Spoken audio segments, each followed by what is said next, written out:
Challenge and Continuity English Teaching in Singapore and the case study of critical incidents in ELT initial teacher training. Could you explain how English is taught in Singapore? Yes, of course. I would explain to you all about the first period time in Singapore. The first period time in Singapore, which starts from 25 years, is 1959 to 1984. For the first period time is divided into two periods. The first time is 1959 to 1970 and the second period time is start from 1971 to 1985. In the years of 1959 to 1970, this period time is the colony of Singapore gained self-governing status from the United Kingdom in 1959. In Singapore, you probably know that there are four official languages. For the first one is English, the second one is Tamil, and the third one is Mandarin, and the last one is Malay. For the first one, English language is the country's work language. English for business, science, and technology. During this time, ELT continued as it did in the 1950s as it was under British colonial rule. Teaching in the 1950s was influenced by the classical traditional that emphasized written text, translation from the one language to another language, and approved high status standard art sets and step-by-step teaching technique. The new introductory English course is published in 1958, shift the underlying text of high literary text to the on-oral focus version, and don't miss the importance of the right word. The objective of this period is from Ministry of Education in 1958 is to develop student ability to conversation in simple English grammar and understand simple English prose, and the student can write simple associate English prose. How is the second period? The second period is from 1971 to 1985. This period is more pay attention on how English was taught as the 60th and saw a marked increase in enrollment in English medium school. And in this period is the period of bilingual. It means learning and teaching is the same as official language. However, in 1971, English language syllabus was continued and is not changed from structuralist orientation. The first English book based on three main tenets. The first one is grammar rule and explanation are necessary. The second one is grammar should be taught in a communicative context. It is not passive knowledge. And the last one is language and writing practice are important, should not be in only activities. In 1984, books which complemented each other in teaching. Teacher continued to be a good model in speech, and the students were required to improve their English through the practice of oral and written exercise. Reading was the best method to support and teach it at word and sentence level. Students need to read aloud, and teachers should focus on correcting pronunciation, stress and intonation. Word recognition skill, phonetics, and spelling exercise were also encouraged. There was no change on oral skill. The unit in this course book start with conversation, which give opportunity to students to use of English in a variety of situations. How is English syllabus used in Singapore? Singapore has two main English syllabus, which is 1991 syllabus and 2001 syllabus. Let me tell you from the 1991 syllabus first. The 1991 syllabus seemed to be more innovative rather than the former one. It emphasized on fluency more than accuracy and function more than form. 1991 syllabus was the first syllabus in Singapore that a teacher would be seen as a facilitator instead of 100% knowledge giver. An integrated lesson sequence took an important place in this syllabus. Teachers can choose any topic from the syllabus to apply in the classroom according to their student, activity, assignment, or any others. The theme or the topic of integration was variety. Students could do meaningful tasks along with activities. Teacher would prepare a task or an activities based on the topic that they choose from the syllabus. The 1991 syllabus encouraged the use of teaching techniques such as drama, role play, storytelling, song, poetry, and games. These These activities were creative because students could express themselves through the activity and slowly acquire language skills.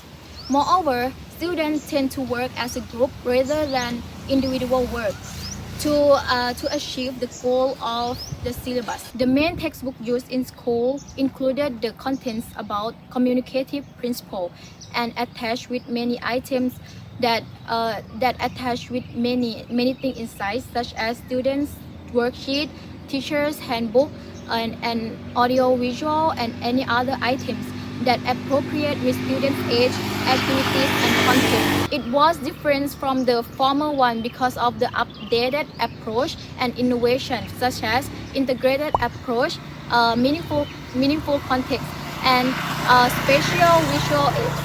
The 1991 syllabus mainly encouraged listening teaching due to the importance of visual and audio cassettes that were made for listening activities in the textbook. In the part of teaching writing, it changed the focus from the product to the process. Teachers would focus on how students write their own work and then train them to revise their work. So the final work would not be more important than the way they produced it. Another syllabus is the 2001 syllabus. The 2001 syllabus did not change too much from the 1991 syllabus. One thing that clearly showed it changed was communicative syllabus to use of language syllabus. Another thing that also changed was about grammatical teaching. The ministerial concern about the ability to use English with correct grammar of Singaporeans. That's why grammar teaching took an important place in this 2001 syllabus. Anyway, teaching grammar was not taught by structural or grammar translation as in old days, but it considered in context by text type. The ministry hopes to find the middle point between process and product approach to teach grammar. Textbooks for primary and secondary school produced under the 2001 syllabus were also communicatively oriented with task-like activities based on the promotion of communicative fluency.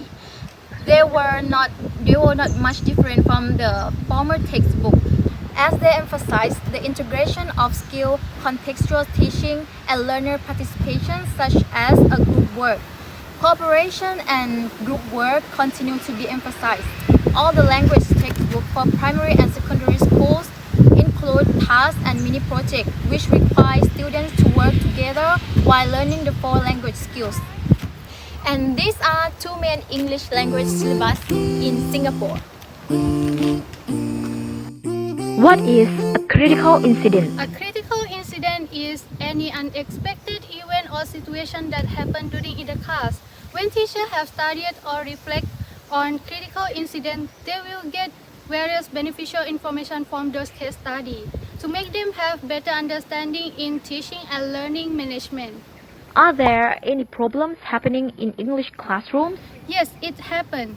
This is the experience from teacher Jack, which mentioned in the research. He have faced the problem about class participation.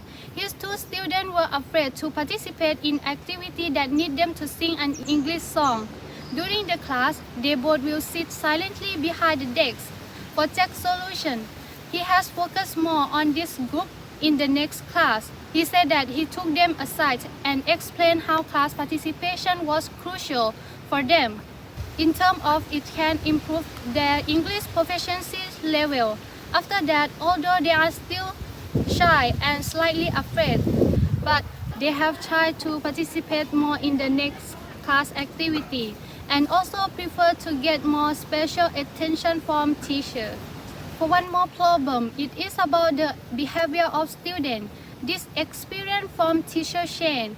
There is one student who refused to take note for his group by saying in a loud voice and rude manner during the class activity. Because this student have a problem with his writing and spelling mistake. So he was afraid that his classmates will laugh at him. In this case, teacher must tell the student that making mistake is normal and can happen with everyone. Okay, this story can be the lesson for teachers to apply in their learning management. The various classroom incidents that Asrina has presented. For experienced teacher, this may be seen as normal routine. Yes, it is normal to have unexpected incidents from our students. But for inexperienced teacher, it might seem like a big deal sometimes. Yes, it's not like this with every trainee teacher. For example, talking about language proficiency, many of the trainee teachers come from non-native speakers. So, in the class, they might not be familiar with English as a second language student. Okay, we can conclude from the reflection.